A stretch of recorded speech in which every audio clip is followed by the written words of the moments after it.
Hello, my friends, and welcome to a brand new episode of Discourse in Magic. My name is Jonah Babbins, and in this episode, we sit down with Adrian Lacroix. Adrian is unbelievable, and he's really popped since the world of virtual, releasing tons of virtual magic effects and also appearing on just about every single virtual magic Facebook group, panel, squad, team, and every other place possible. And it has been incredible to watch the magic that he creates and shares with the world. And in this episode, we find out exactly how he's done it, his take and feelings on the world of virtual magic, and what you can take from all of that to apply to your virtual magic. I had a ton of fun. As you know, I love the world of virtual magic, and I think that you might like it too if you give it a shot. And in this episode, you're going to learn a few reasons why you might want to give it a shot. So here it is, a wonderful episode with the one and only Adrian Lacroix.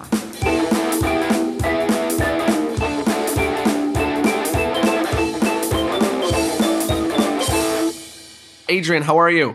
Everything fine, thanks. So let's start at the beginning. How did you get into magic? I remember when I was 8 years old, and one night at 10 p.m., for some reason we haven't had dinner yet, and we were about to have dinner, and the TV was on, and Copperfield was on it, on his early specials. They were playing in Argentina at that time, and that's the first time I saw a magician. Wow. I never saw a magician in a party, like in a birthday party or something like that. It was the first time I see magic, and that changed my life. I in the moment I know that I want to do some things like that. What I remember the most is when he performed the two rubber band tricks, the crazy man's handcuff, right, and misled, the pencil through bill. The pencil one, yeah. Yes, and that's what it got me into it.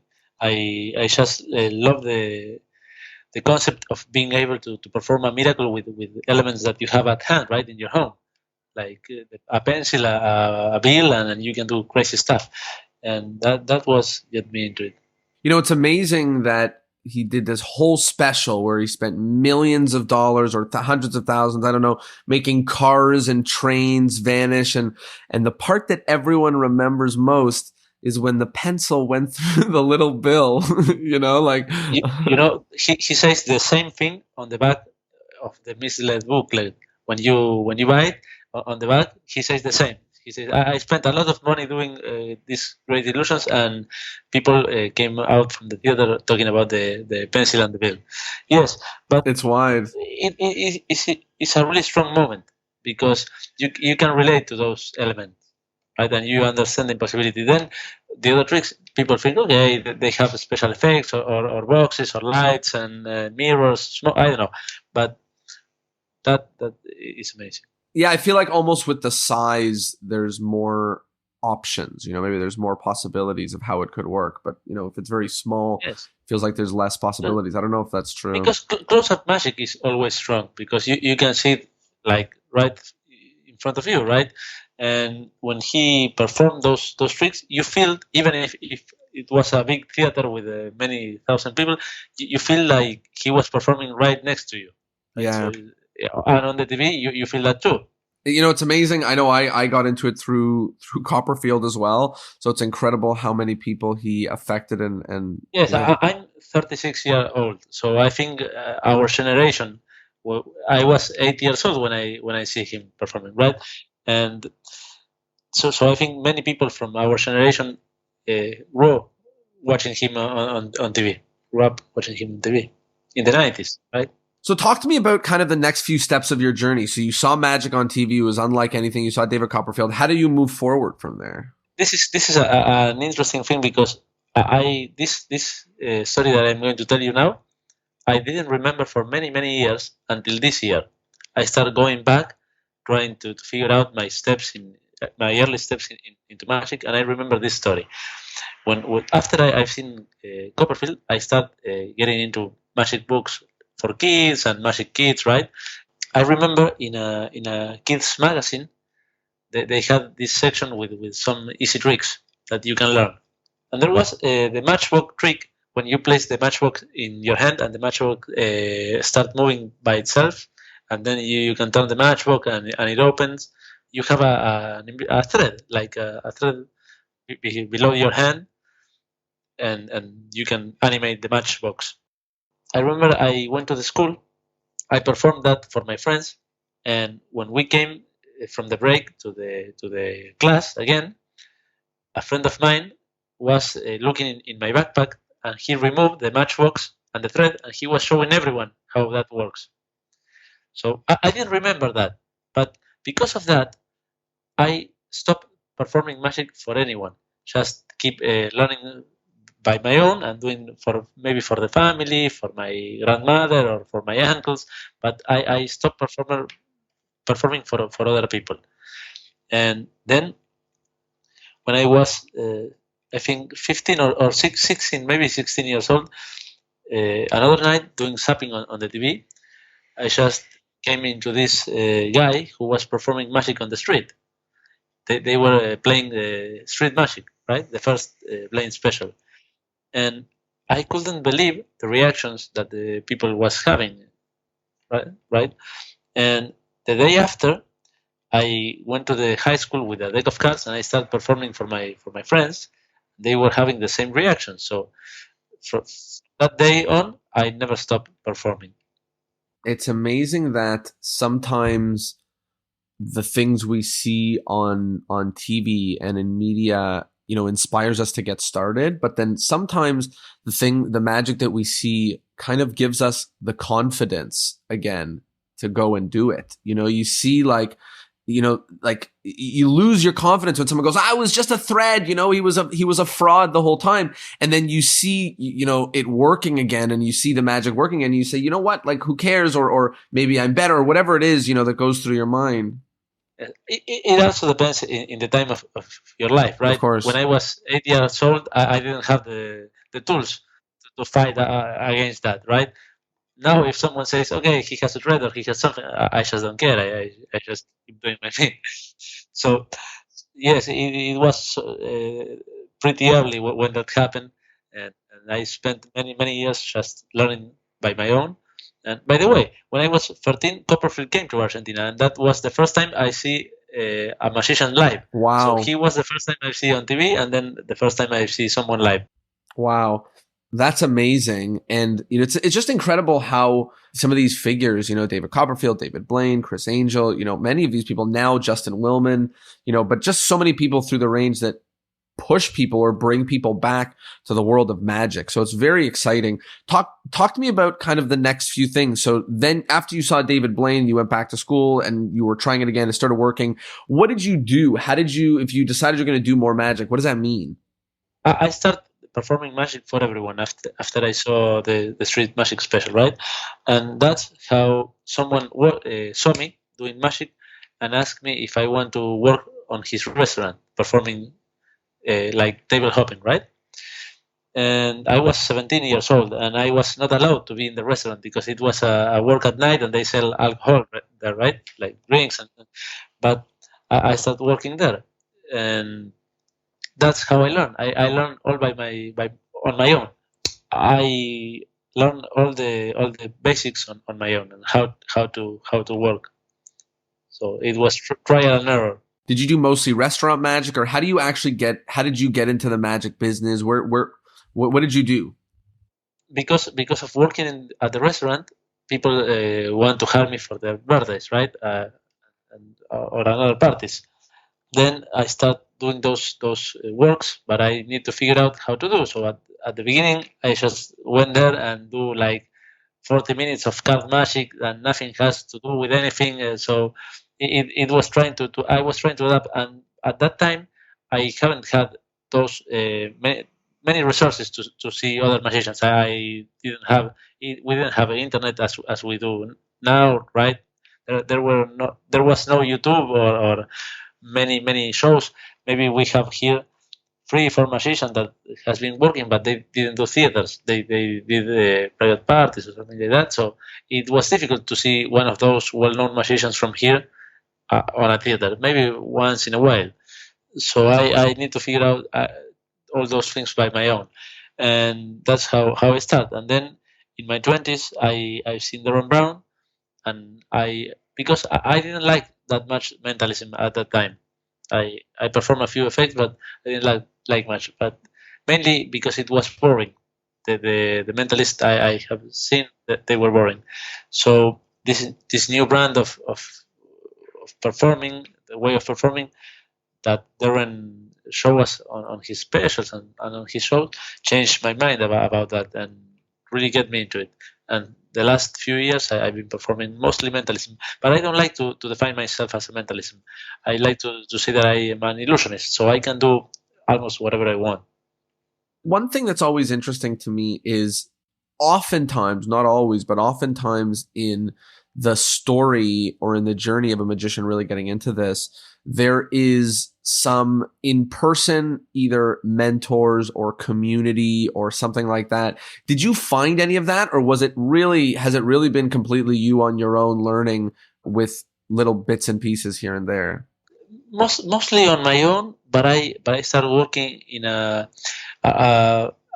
Guerra, who was a FISM winner from Argentina.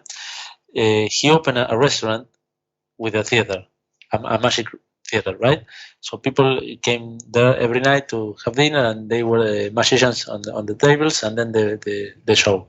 So I started working there, doing table hopping too, and I was watching a lot of shows at that time.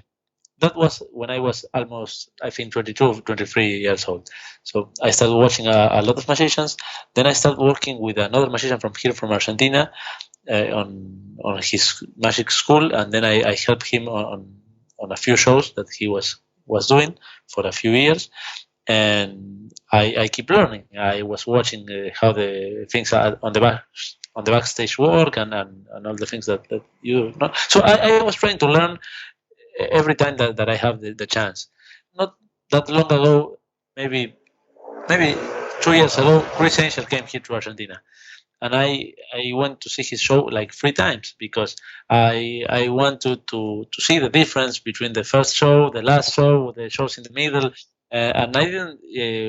I think he did like 6 performances in total, and I didn't went to the 6 because I had other things to do. I have dates that I for my work, right?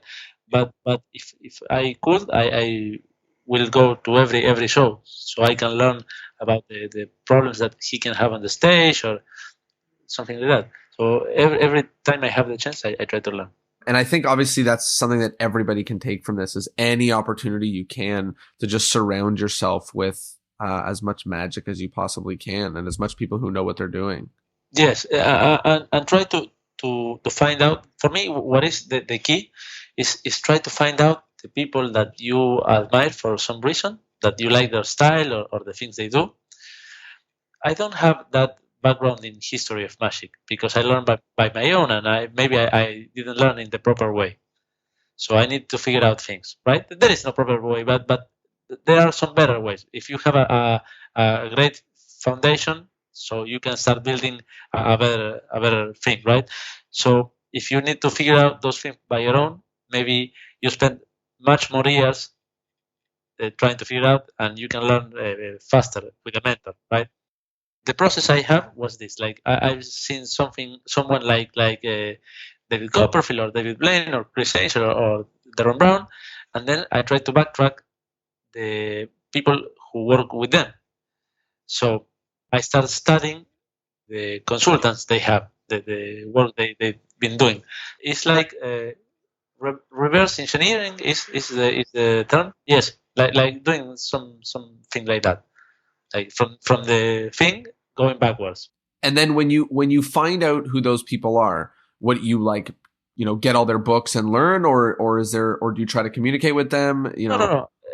Get their books or the videos at the time. We have VHS at some point, right? So the DVDs later and the books and try to figure out the way they think about this. And if they name another person, for example, if you heard Banachek or the Roman, they name Chankanasta. So you go backwards, and that's how you go back and back and back in time. What a great way to learn is just to follow down, the rabbit hole, go down, just keep going down and keep. Yes. And you will find the source at some point. Yeah, yeah, it's true. At some point, they don't recommend anyone else. They're the last one, so that's how you know you got there. Yes. I want to know about how you create for your magic. Is there something a process that you do, or something? Obviously, we're all a little bit different. There's nothing really clear, but is there one way that you are able to come up with ideas? Yes, I have this problem. I didn't think that I'm a creative person. I didn't think about that. And every time I try to create something, I was not motivated to do it. Right. So every now and then I have an idea, and maybe it's a good idea, maybe it's already published somewhere. So I was not that motivated to create. But if you put a problem in front of me that I need to solve, I will try to solve that problem. So that way I can work. So it is something similar happens to René Lavant. René Lavant, because he lost one arm, he need to figure out the way to do the same things but with one hand. And there is an irony in that, because the techniques with one hand are way easier than with two. Most of them are easier. The second deal, a few false shuffle, they are easier because you have less to worry about. It's like the other hand almost it gets in the way of things. The same happened to me when the lockdown started. Almost something similar, because I have this problem. I figured out that doing the same tricks is not going to work over Zoom. They can be as astonished, and they can enjoy the time, or they can be entertained, but the feeling, it was not going to be the same as in a live in-person show, right? And even if it's not the same, you can have something similar but different. So that's what I was aiming for. Something different, but with the same feeling. That's how I start to think about how I can maybe change some of the things that already exist to be performed at distance and doing over Zoom with a camera in front of us, right? Did you feel like you had the level of creativity before the lockdown, or do you think that before something that, like, obviously you mentioned that challenge changed, but do you think that it really made a big difference in your creative output? I think we all have some creativity at different levels, right? But the thing is, in my life, I have lack of inner motivations. In general, I have lack of motivation. So if I need to do something just because, for me, I won't do it. But if someone push me, or someone defies me, I will try to prove them wrong, or just to prove that I can do something, right? So I have a motivation, an external motivation. So the best thing, the healthy thing, is to have inner motivation. But if you don't have it, from time to time, a little push is good, and you can achieve some things. So with the proper motivation, I was able to start thinking about these things. Wow, what an interesting way to put it. And I've touched on this podcast a few times. How many people have kind of been pushed into magic or professional magic by seeing somebody who is not very good, and going like, "Oh, come on! Well, if he could do that, then I can do it too." And something like that is one of those weird pushes of motivation. Or when someone says to you, no, you're not good enough. And then it's like, all of these different things. And same thing for creativity. Sometimes someone going, that's not possible. And you're like, well, let's, figure it out. Whatever it is that motivates us to make that move. Yes, I think that I'm always competing, but mostly with myself, right? If someone says that I cannot do something, it's like Back to the Future, like McFly, when they say, "Oh, you're chicken," and he wants to prove. So I think I'm always competing against myself, and sometimes it seems, or people when saw this attitude from the outside, thinks that you are competing with others, but the only competition you have is with yourself. So talk to me about kind of the emotional change for you, because we've spoken to quite a few magicians who have shared that, obviously anybody who was doing professional magic in any regard had a drastic, moment in time in March and April and May when everything shut down, and, or depending on where you were, maybe it's earlier or later, whatever. And then afterwards, the responses of magicians have really varied. Some people who have embraced virtual, some people have been very fearful of virtual, and some people who have not necessarily been fearful of it, but just, have maybe rejected it and said, you know what, I'm a magician. For someone put it really interestingly to me, they said, nobody got into magic to be a virtual magician. I said, oh, that's interesting. But also there's many people, myself included, who are very positive about the new space. And obviously it's not the same, but there's amazing differences. And I think that you've been somebody who has been on the, I guess, positive end of it more often than the negative end over the past few months. So why don't you tell us a little bit about what the journey was like for you, kind of going virtual, maybe emotionally, or kind of what some of the changes were that you had to make? Okay. This is an interesting point. I like what you say about no one becomes a magician because they want to be a super magician, right? But the thing is, why you became a magician in the first place? Because I think most of them maybe can say that, but they don't even know why they are doing magic. Not everyone, but many magicians they don't even know, and magic is really generous with us because we have seen that you can learn something really quick, really fast, and you can fool many people. And people will believe that you spent a lifetime learning to do that. And it's just because they don't understand how it's possible, right? They don't have nothing to compare the things you are doing. So if they hear a musician, they can compare if this guy is good, how he play or not. But if they see something that they don't understand, they don't know. And if you fool them, for them, you must be doing that for many years, right? I think we are sometimes too used about that, and we start thinking about the things we do a little bit soon, and why we do them. And from time to time, we just do things because we know they are going to hit hard on the audience, but sometimes they have those things have nothing to do with us. By doing those things, if you keep doing the same, when something changes, you are not going to be able to keep doing the same thing, right? You need to change too.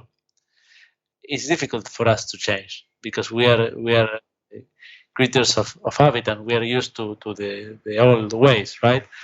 And I think that is maybe one of the main reasons because that makes magicians don't want to adapt to this.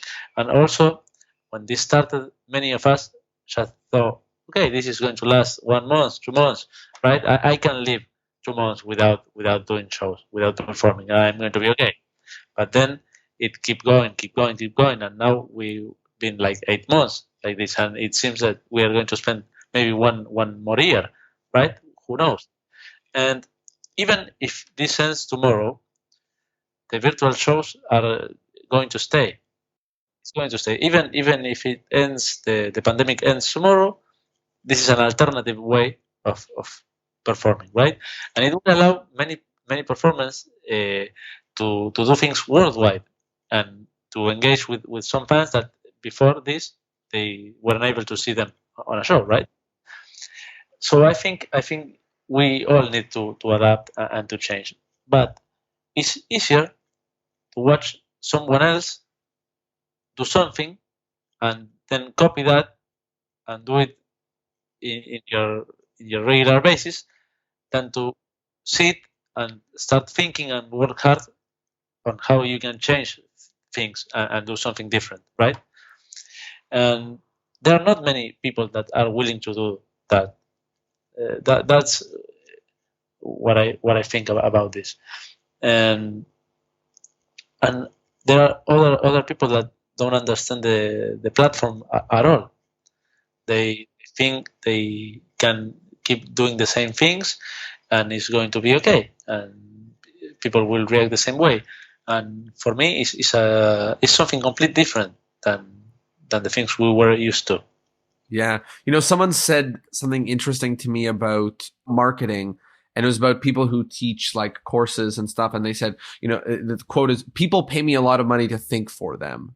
And that kind of reminds me of what it was that you just said about the magic, where it's like, some people are not willing to do that thinking, that problem solving. And then, so they find other ones and then they, tweak or change, but that means they're later to the game, because they're waiting for someone else. But even that is a good thing, because if they are not willing to think, but they are willing to pay someone to think for them, they will have something different anyway, right?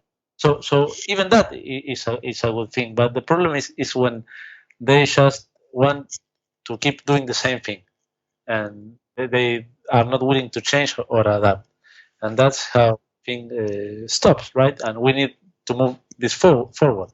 Yeah, and I think I agree with you. I think that obviously, if virtual is not for somebody, don't do it. Please. I'm not trying to talk anyone into doing virtual, but I think that if you're on the fence, if you're trying to think that they're the same thing, then you will never feel that this is satisfying. But I think that if you start creating for this environment that now exists, then you can create. The thing is, you are performing for the audience, or you are performing for you, like for your enjoyment, or for the audience enjoyment, or for both, right? Because what I obviously do this mostly for me, because I love to perform and I love to do magic, but the audience is almost at the same level for me. So I need them to be interested, because I understand that without them there is nothing that I can do, right? I cannot fool myself or astonish myself performing. So I need them. They are really important for me. So the thing is, if I'm going to do this for them and have them in a high place, I shouldn't care about where I'm going to perform, right? I must be able to do this over a phone call, over a video call, on the street, impromptu, on the stage. Then you can have different approach about that. Then maybe your character is not allowed to perform everywhere. Maybe you will say, okay, if you want to see me perform, come to the theater and see my show, and it's okay. It's fine too. I prefer that, maybe better even, because you just say that the thing that you're going to share with them is special, and it has a special moment and a special place, right? And so you can share. When you go to a jewelry store, they are not going to take the diamonds and bring them on the table. They will place a pad on top of the table, and then they will show you the diamonds on the proper with the proper display, right? So if we consider that the things we do are gems, we should show them with the same care. But we can do that even over Zoom or impromptu or anyway. So if someone approaches you in a bar and tells you, okay, you're a magician, do something for me, and you start doing something for them just to show the things you can do, you are not doing something special.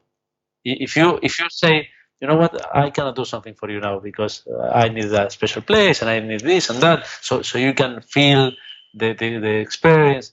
But even if you need to be there to experience the full thing, maybe we can try something special and let's see what happens. So you make them understand that what you're going to share with them is really special, and it's not for any moment or any place, but you're going to try to give them something, even just because you want to share with them something special.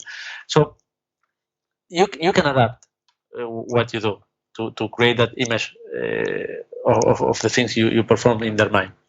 People are concerned about the quality of the environment more than the quality of the magic. Kind of like you said, if someone says to you at a party or at a bar, like, show me some magic, if that's not the environment that you perform in, then, we hear magicians saying, oh, no, I don't do that kind of magic. That's not for me. No. Don't ever show the only when you stay, and those are magicians who don't like that environment. It's not they don't like close-up magic. It's the environment. So it's an interesting thought to say that the discomfort with Zoom is not necessarily the magic through the environment, but it's that the environment doesn't feel, like you said, like they're setting out a mat and, you know, that they're presenting something important. And it also brings up the note where the place that tech does come into play as being important is in that stage setting and in that environment setting where, you know, you don't need to overdo it with tech, but you do have to do enough that allows you to set the environment in a way that allows it to get the respect that you need it to share magic. I think the most important thing is that you need to be honest with the audience. You don't need to have a fancy place at your house to perform, or you don't need to make them believe that you have a theater putting curtains behind you, right? You just need to be honest with them, because everyone is in the same level now. Everyone is in a lockdown situation on their homes, right? So they understand what is going on. They don't expect that much. That, I think, is good, because there is a empathy in what we are doing now. So I've been watching many virtual shows, and most of them try to convince you that they are in a place they are not, with the false backgrounds and things that doesn't make sense, right? And I've seen a few big names that are trying to do the same things they've been doing on their live shows, but on their houses, right? And the thing is, imagine you're an actor and you perform Hamlet on Broadway, right? And now the theater is closed. You're not going to be at your home trying to perform Hamlet, right? You're going to perform another thing. You're going to find something different that suits the place you are and the situation, and maybe try to do something about that, right? If we understand this thing, or we start thinking about this that way, maybe we are going to start finding new ways to do stuff. And the other thing that I think is interesting, that if you think of the people who claims to be psychics in the 70s, right? They went to the scientists to prove that they have powers, right? And what the scientists make them do the same things, but in test conditions. Like, if you're going to bend the spoon, okay, I will place it in this table. You are going to be far away, and we are going to cover with this capsule, right? And just do your thing. In a similar situation, because we are maybe miles away from the spectator house, and we need to make the magic happen, and we can do that, right? So if we make them understand the impossibility of the conditions we're working now, and then we make the magic happen, the tricks for me are even stronger. The effects are even stronger, because you remove the magician physically from the place where the magic is happening, and that can be really, really strong and really memorable. There's so many things here to help people in their thought and in their movement to the world of virtual.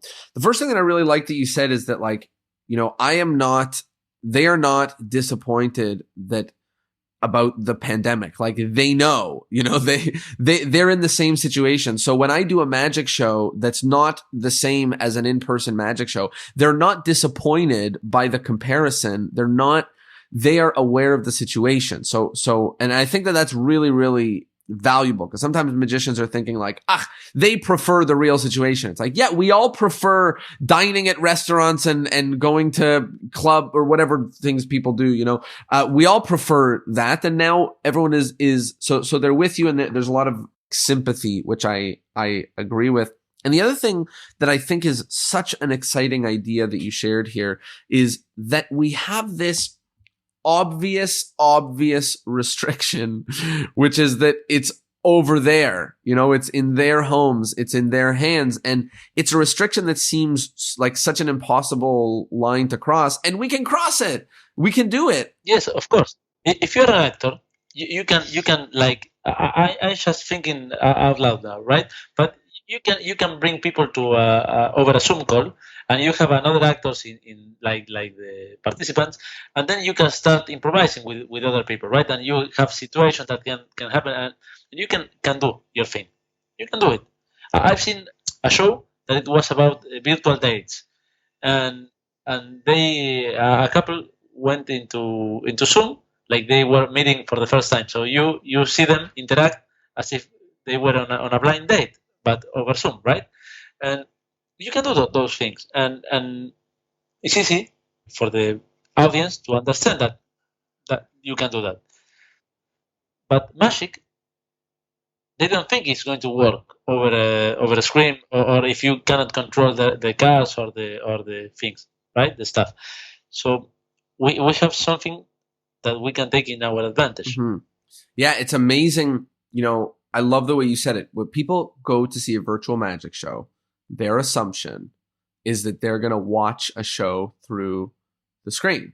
Yes, it's like they are going to see something that they can see on YouTube. Like David Copperfield on TV, yeah, or like, any of that.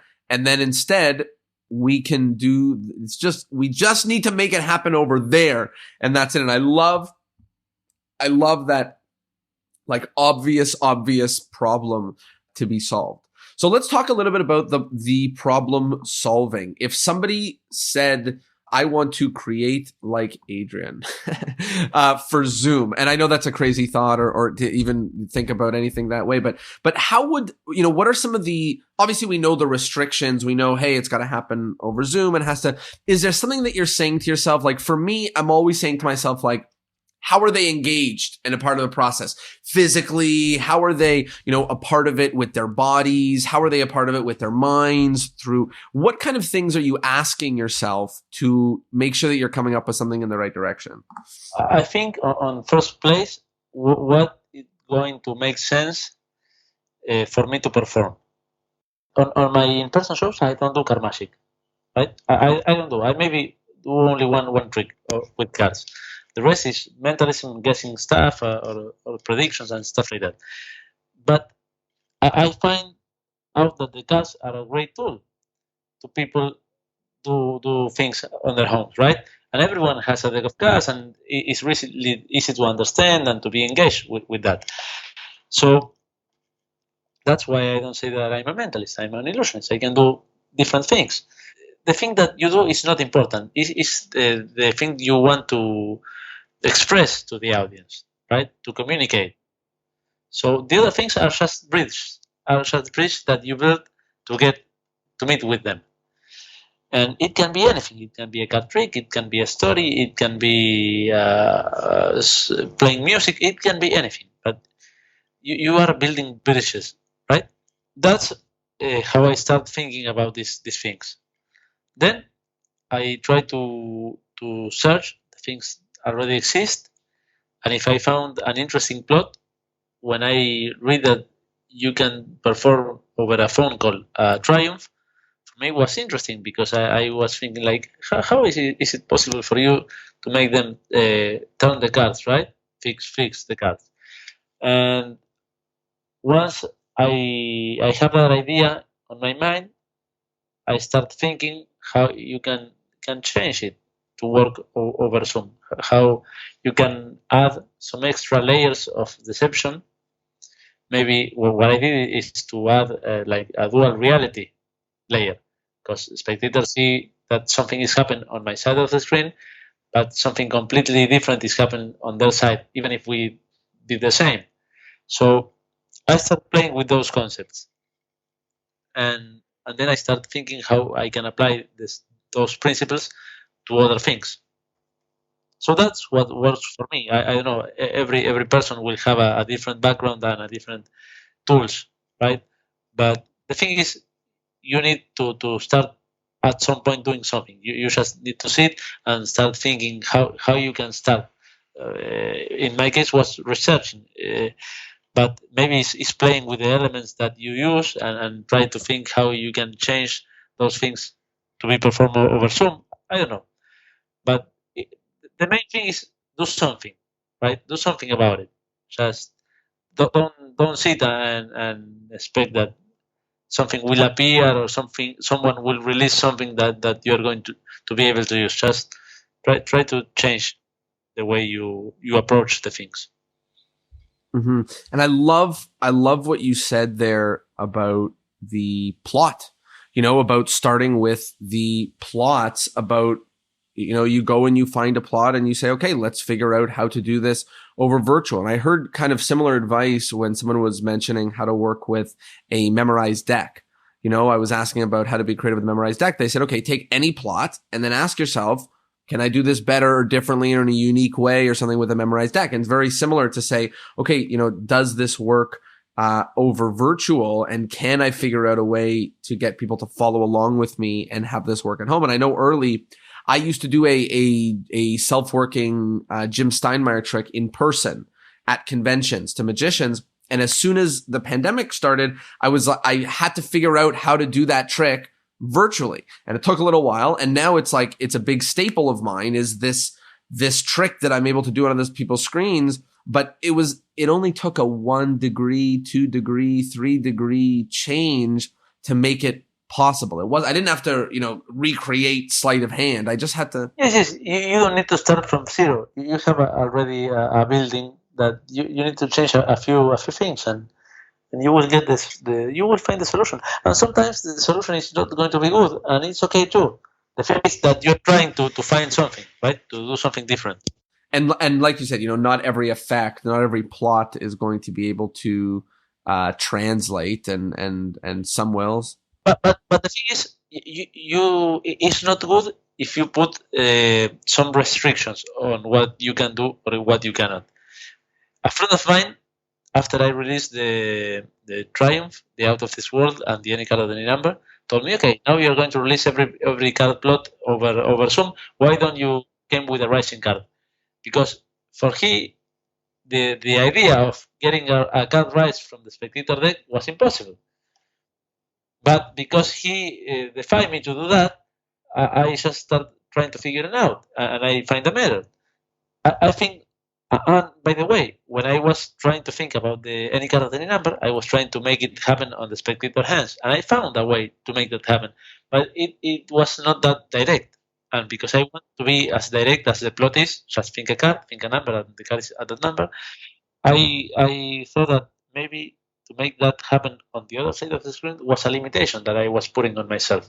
Maybe I can find a way to do it in a really fair way, in a really clean, with a really clean method, but on this side of the screen, and the impact is going to be the same. So you need to balance the things. You don't need to think, okay, now I need to do a show that everything is going to happen on the other side of the screen. No, you need to find things that work both ways.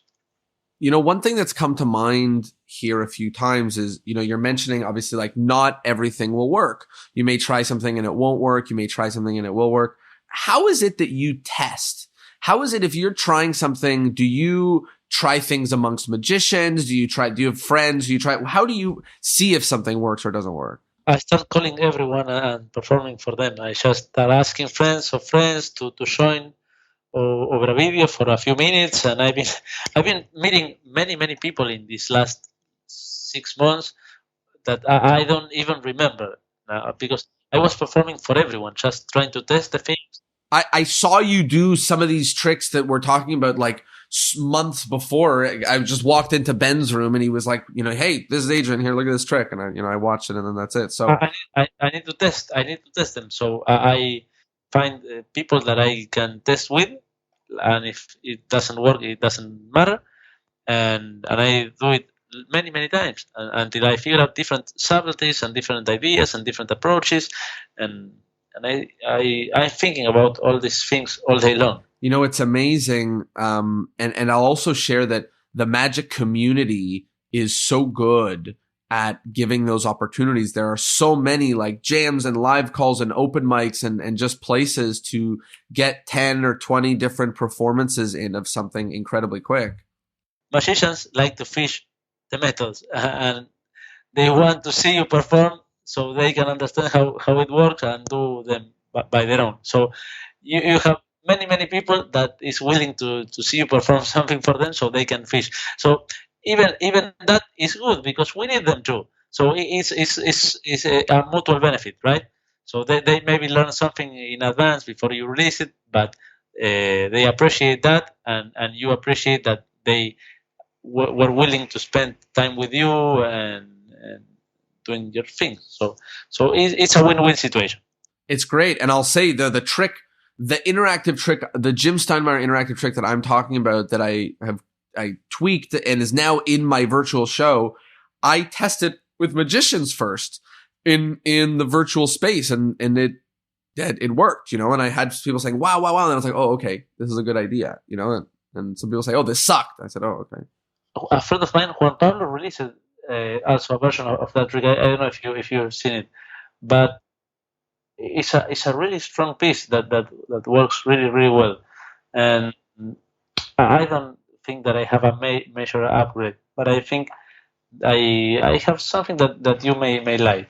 Yeah, I'd love to talk to you about it. And I also think it's so cool that now, we've unlocked this whole other language of how we're able to fool our spectators, and this resurgence of mathematical or self-working or like all that stuff is coming back, and not in the old way. In the old way, it was like, this is boring. Oh, and now we are forced to make it like it's the most important thing. We need to remove the mathematical feeling of the trick. And I think it's funny because for many years people avoided the mathematical tricks and the or self-working. Not everyone, but it was very. That makes sense, because if you need to perform for in person, right? You're not going to waste time doing too methodical trick, and just you go just straight to the point. If you're a good performer and you don't make people waste time, you just go to the best things that you can do and have the best impression, right? But now those procedures make sense also. So it all depends on the place you are performing, on the situation you are performing, right? The Carta Cross, maybe if you have a good presentation, you can do it live. The Triumph, you can do it live with people, right? If you have everyone engaged, but it must make sense in the place you are performing. If there's a magician right now who's on the fence about trying virtual or just going and being serious about it or something, do you have any kind of advice for them or words of wisdom for that magician? I don't know if it's wisdom, but the word, but I think everyone must give it a try, or try to feel if they are comfortable doing some things or playing with it, because we do this, as I said before, because we like this, right? We love this, and if you find out that you enjoy it, just do it, and if you don't enjoy it, don't do it, and if you need to do it because you need to live doing this, just find a way you can enjoy it and do it, right?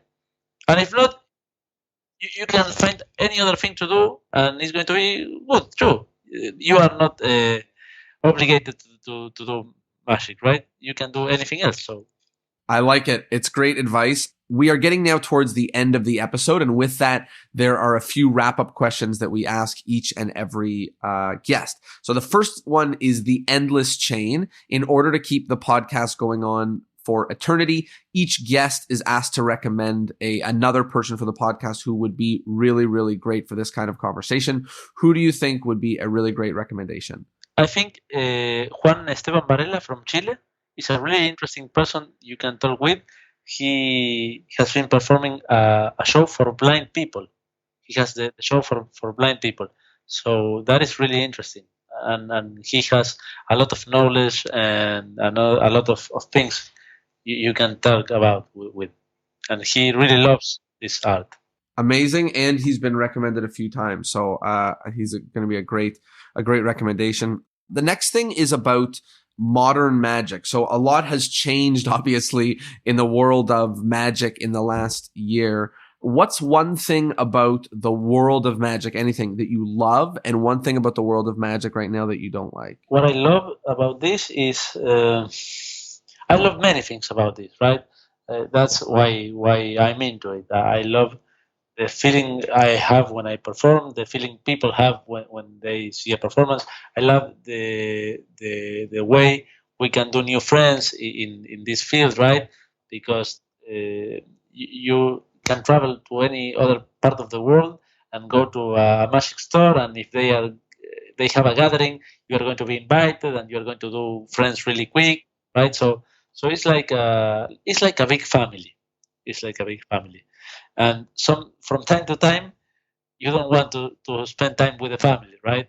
But most of the time, is good or it's okay, and you're happy to do it. I love it. Is there something you don't like about Magic right now? I think that there are many things that I don't like, but um, no, I would like to see maybe more different things. Like I know that I've been doing this for a long time too. I was not doing so much original things or different things, and I think we all need to start looking more deeply on the things we do and try to get different or unique approaches. Right? I've seen last night Derek Del Gaudio show. I've been hearing about that show for a while, but I haven't had the chance to watch it. When magicians describe the show to me, they say it's not a magic show. It's something else. And I've seen the show last night, and it was a magic show. He was performing one trick after the other, but he understand how to present the trick and how to give the trick a closure and to introduce the next one in the same with the same background, right? So it was a magic show, but it was a really well presented and really well scripted magic show. That's what it is. And so I think we need to try not to do the same, but we need to try to achieve that kind of level. In Yeah, I you know what? I think that's a good take on something that could be better about Magic is just the individual efforts and what it is that people are doing to go above and beyond. That's a term that I think.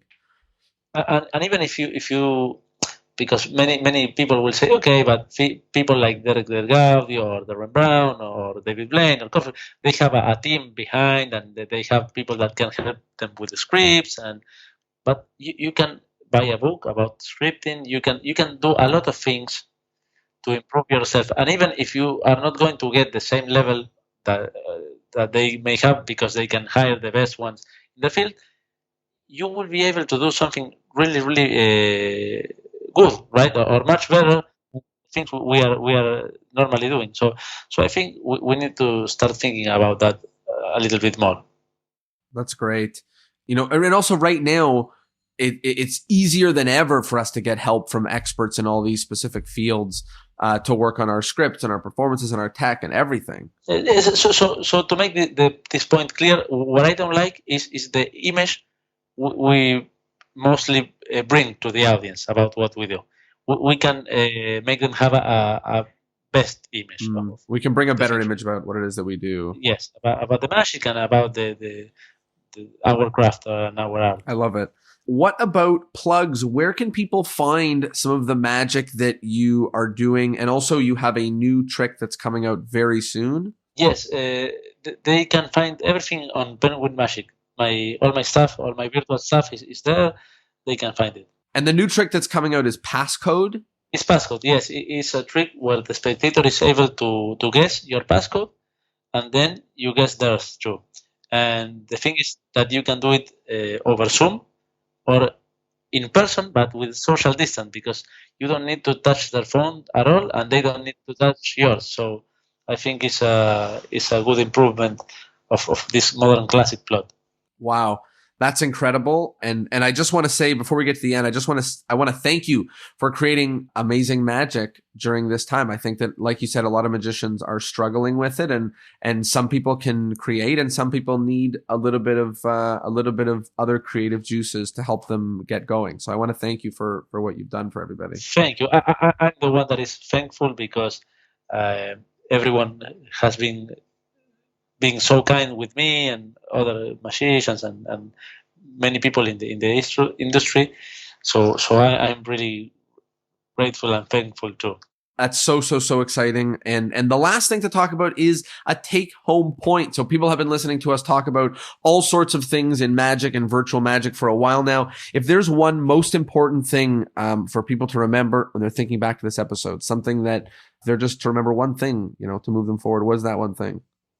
they should think about why they are doing this in the first place. Why they choose to do magic. They choose to perform. If they find out that answer, they won't care maybe doing it over Zoom or in close up or in the stage. I don't know. What a great way for us to dig deeper into our magic. Adrian, thank you so much for a wonderful, wonderful conversation. This was a ton of fun. I loved going deep into the world of virtual, and this was a real pleasure. So thank you so much. Thank you. Bye-bye. Well, there you have it. I hope you liked the episode, and I hope, of course, that you learned something. As always, if something was important or relevant to you, or you think it was really, really, really critical that other magicians should know, then please share it, because it really means the world and helps other people find out about this podcast and learn more free information forever and for eternity. So thanks for sharing. Thanks for being here, and I'll see you next Thursday. Peace.